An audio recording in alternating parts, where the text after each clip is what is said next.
நடிகர் தனுஷ் இயக்கத்தில் பாப்பாண்டி, ராயன் படங்களுக்கு அப்புறமா 3வதாக வெளியாகி இருக்கிற படம் தான் நிலவுக்கு என்மேல் என்னடி கோபம். தன்னோட அக்கா மகன் பவிஷை ஹீரோவை வச்சு இந்த படத்தை எடுத்திருக்காரு.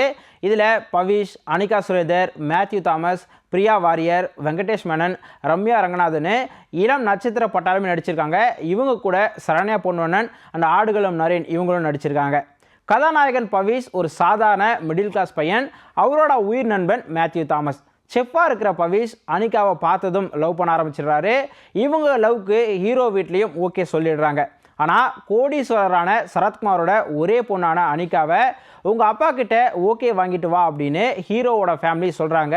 ஸோ இதனால் சரத்குமார் கிட்ட தன்னோட காதலனை கூட்டிகிட்டு போகிறாங்க அனிகா. சரத்குமார் ஸ்டேட்டஸ் பற்றிலாம் பேசி பவிஷை அவமானப்படுத்துறதோடு இல்லாமல் இவங்களுடைய காதலுக்கும் நோ சொல்கிறாரு. ஆனாலும் கூட தன்னோட ஒரே பொண்ணு ஆசைப்பட்டு கேட்டுக்கிட்டதால கொஞ்ச நாட்கள் பழகி பார்க்கணும் அப்படின்னு சொல்கிறாரு. ஒரு கட்டத்தில் பவிஷ் அனிகாவை தொடர்ந்து அவாய்ட் பண்ணிகிட்டே இருக்க இவங்க 2 பேரும் பிரிஞ்சிடுறாங்க. இதுக்கப்புறம் அனிகா திடீர்னு தன்னோட திருமண இன்விடேஷனை அனுப்புகிறாங்க. பவிஷும் மேத்யூ தாமஸும் அந்த கல்யாணத்துக்காக கோவா போகிறாங்க. இதுக்கப்புறம் என்ன நடந்தது அப்படிங்கிறதா இந்த படத்தோட மீதி கதை. தனுஷ் இதுக்கு முன்னாடி எடுத்த பாப்பாண்டி, ராயன் படங்களை விட இந்த படம் கொஞ்சம் வேறு மாதிரி ட்ரீட் பண்ணியிருக்காரு.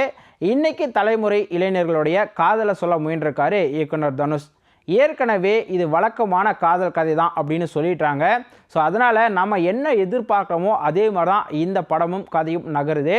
பவிஷோட பேச்சு, நடை, மேனரிசம் இது எல்லாத்துலேயும் அப்படியே தனுஷை இமிட்டேட் பண்ணுற மாதிரி இருக்குது. இவர் இன்னும் கொஞ்சம் நடிப்பை இம்ப்ரூவ் பண்ணும் அப்படின்னு சொல்லலாம். அனிகாவோட நடிப்பு இந்த படத்துக்கு என்ன தேவையோ அதை சூப்பராகவே பண்ணியிருக்காங்க. அதே மாதிரி படத்தை குறிப்பிட்டு சொல்லணும் அப்படின்னா அது கண்டிப்பாக மேத்யூ தாமஸோட நடிப்பு தான். அங்கங்கே அவர் அடிக்கிற கவுண்டர்ஸ் எல்லாமே ரசிக்க வைக்குது. அதுக்கப்புறம் அஞ்சலியாக வர ரம்யா ரங்கநாதோட நடிப்பும் ரொம்பவே சூப்பராக இருக்குது. ஒரு சூப்பரான டான்ஸுங்கனால அதையும் யூஸ் பண்ணியிருக்காங்க. ரஃபியா கத்தூன், வெங்கடேஷ் மேனன் ஜோடியும் நல்லாவே நடிச்சிருக்காங்க. சரண்யா பொன்வண்ணன், சரத்குமார் அண்ட் ஆடுகளம் நரேன் இவங்க 3 பேருடைய அனுபவ நடிப்பும் இந்த படத்துக்கு பக்கபலமாக அமைஞ்சிருக்கு. ஜிவி பிரகாஷ் மியூசிக்கில் பாடல்கள் மற்றும் பின்னணி இசை அருமையாக இருக்குது.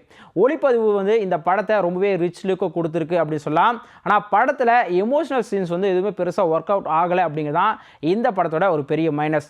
மொத்தத்தில் இன்னைக்கு 2K கிட்ஸோடைய காதலை சொல்ல முயன்றிருக்கிற தனுஷ் அதை இன்னும் அழுத்தமாக சொல்லியிருந்தா இந்த படம் இன்னும் சிறப்பாக வந்திருக்கும்.